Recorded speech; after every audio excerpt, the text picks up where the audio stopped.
28 फरवरी से जो युद्ध शुरू हुई, आज 19 मार्च होने को है और इतना लंबा युद्ध चलने का अर्थ यही है कि अमेरिका की जो स्ट्रैटेजी थी, अमेरिका का जो कैलकुलेशन था, वो कहीं ना कहीं विफल होता दिख रहा है।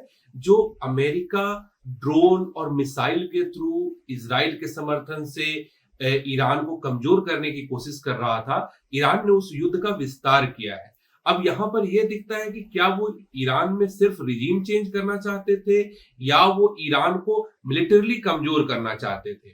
मिलिटरली अगर कमजोर करना चाहते थे तो उन्होंने हैमर बम्प किया था और उससे ये दिखता है कि उन्होंने एक न्यूक्लियर जो इनरिचमेंट प्रोग्राम थी उसे कमजोर किया था। रिजीम चेंज की जहां तक बात है तो ईरानियंस एक्सेप्ट नहीं कर रहे हैं उनके द्वारा किया गया रिजीम चेंज। तो ये युद्ध अब लंबा चलने वाला है। अमेरिका अगर लैंड लेवल पे आती है वॉर के लिए, फुट सोल्जर्स को भेजते हैं, ग्राउंड सोल्जर्स को भेजते हैं, तो ये अमेरिका की फंसने वाली स्थिति होगी। और इसके पहले अमेरिका 2 जगह फंसा, वियतनाम में और अफगानिस्तान में, और दोनों ही जगह परिणाम बड़े बड़े विपरीत आए।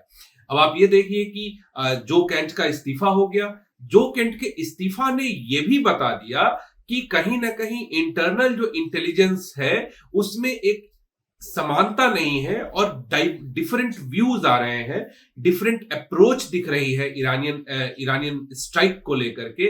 और यह भी बताता है कि अमेरिका से कहीं ना कहीं गलती हुई है, या राष्ट्रपति ट्रंप की अपनी जो स्ट्रैटेजी थी, जो उन्हें वियतनाम में सफलता मिली, वो सफलता उन्हें ईरान में नहीं मिलती हुई दिख रही है। और इस कारण से लगातार इस्तीफे होते जा रहे हैं।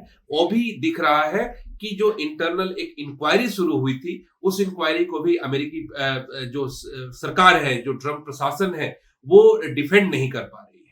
देखिए, ईरान में न्यूक्लियर इनरिचमेंट प्रोग्राम जो वो चला रहे थे, उससे JCPOA से तो सबसे पहले अमेरिका ही आउट हुए, राष्ट्रपति ट्रंप ने ही उससे अपने आप को बाहर किया।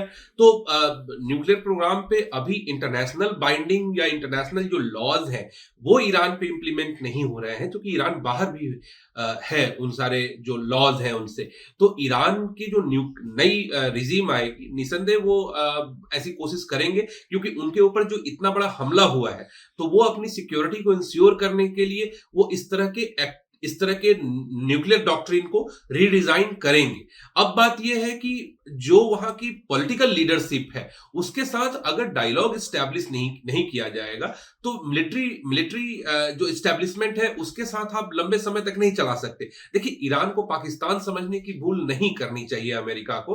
पाकिस्तान को आप मिलिट्री लीडरशिप को आप अपने साथ बिठा करके, खाना खिला करके आप उसे अपनी बात मनवा लेते हैं, या वहां पॉलिटिकल लीडरशिप बहुत ही फर्जाइल है, इनस्टेबल डेमोक्रेसी है। ईरान में एक सुप्रीम लीडर का कल्चर है, और जिसे खामनेई और उसके बाद मुज्तबा खामनेई वो उसको लीड करते हैं। तो ईरान को पाकिस्तान समझना या ईरान को वेनेजुएला समझना, ये अमेरिका की बहुत बड़ी भूल हो चुकी है। और इजराइल के साथ ईरान का एक पुराना संघर्ष है। वो इजराइल और ईरान के संघर्ष तो चलते रहेंगे, लेकिन उसमें ईरान के साथ जो अमेरिका की ने डायरेक्ट लड़ाई ले ली है, ये अब सिर्फ अमेरिका और ईरान के बीच या इजराइल और ईरान के बीच का युद्ध नहीं रह गया। अब ये क्षेत्रीय युद्ध बन चुका है, जिसमें ईरान ने इस युद्ध को फैला दिया है। अब फ्यूचर में क्या होगा, ये युद्ध लंबा चलेगा। इस युद्ध के बाद ईरान अपने न्यूक्लियर डॉक्ट्रिन को फिर से रिडिजाइन करने की कोशिश करेगी। और जहां तक रिजीम चेंज की बात है, वो अभी हाल फिलहाल में नहीं दिखता है कि अमेरिका अपने मनपसंद किसी व्यक्ति को वहां पर शासन में बिठा पाए।